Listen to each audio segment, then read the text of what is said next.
Welcome back to Craig's Cabin. In today's video we're going to be using this little bit of copper wire, or gold covered copper wire as it was advertised, from these guys at learnbushcraft.co.uk. I'll put a link in the description to their page.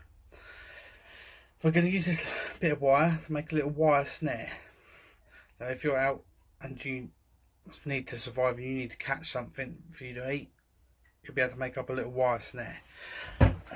Other people I've spoken to like to use brass wire or steel wire. Spoke to my dad who used to make snares up.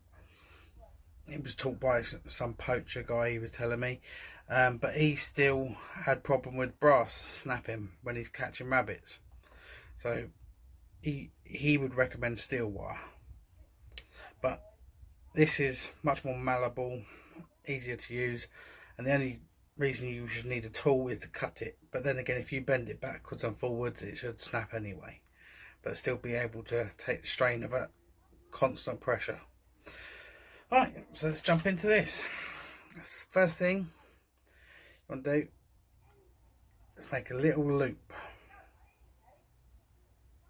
Right, you don't want to make it too small to start off with. Right, so you twisted the ends over each other. Right, and what I like to do is pinch right where that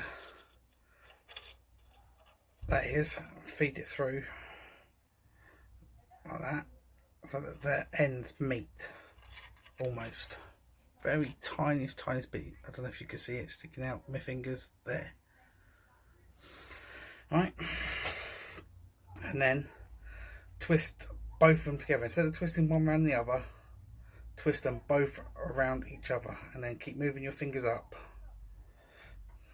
because this is going to be your snare loop. Okay, so we get on with this. I'm going to twist this up. This first loop you want to make quite small,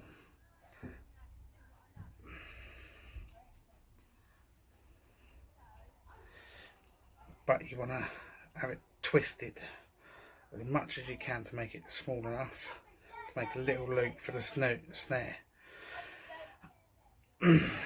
So we're going to keep twisting and keep twisting and keep twisting until it gets to about, hold on, that's it, we keep twisting it, hold on, that's it, just make sure we're getting it right. And we want the hole to be about that big. See how big that is? About the size of my fingernail. You don't want to go too small, because otherwise it put too much tension on it and it'll snap. But where we've twisted this wire up, this will make this bit a lot stronger. Okay, so next you want to get the other end of the wire, feed it through the snare loop, because it's going to act like your slip knot. It's going to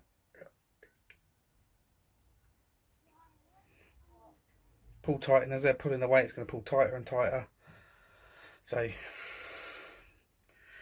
there's your loop for your snare. This is the bit you want to lay in the place where they're travelling. Just make it a bit smaller so you can see. So if you can see where the rabbits are running underneath the fence. You want to get this just in that bit, in the bit they've dug out. Sit that in there. Right, the next bit, this is where you want to twist it up. It's going to be a bigger loop, about 2 fingers wide, so you can stake it into the ground or to a sapling branch to make it like a spring trap, or attach it with some cord to a tree, to a fence, whatever. You could just tie this directly onto the tree, or onto the fence, but it's probably best to tie yourself a little thing in case you've got nowhere to tie it onto. So we want to get it about 2 fingers, in a gap, so you've got enough to put a stick in, like so. Maybe a bit smaller than that. 2 fingers would be good. Yeah, that's better. compared to the size of this little hole, easily fits. Right, so we're going to twist this one up as well. I'm going to put my fingers in there so we don't make it too small. Twist this up, make this nice and strong.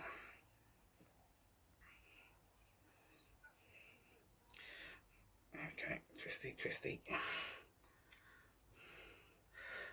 You don't want to do it too tight to start off with, because once you've got your steak in there, just get something. What can we put in there? Yeah, let's put that in there. Right, let's use this pen. Stick example, you can put it in there, then you can just twist it up tighter and tighter around your snare, around your steak, like that. I'm going to untwist that now at the moment.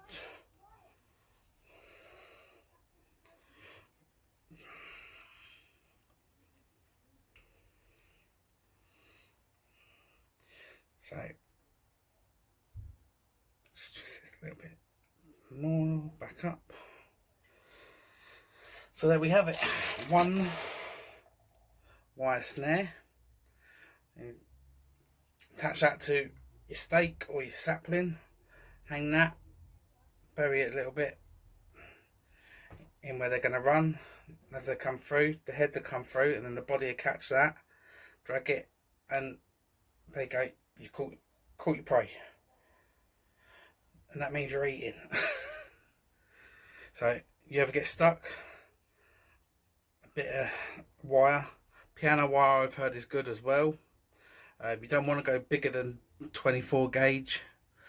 22 gauge is quite brittle and a snap easily. 26 gauge is a bit much. So 24 gauge wire. I've got gold covered copper wire, which is what I got from these bushcraft people. learnbushcraft.co.uk. Other people I know, like I said before, have used brass wire. My dad used to use brass wire, but it kept snapping with rabbits as well.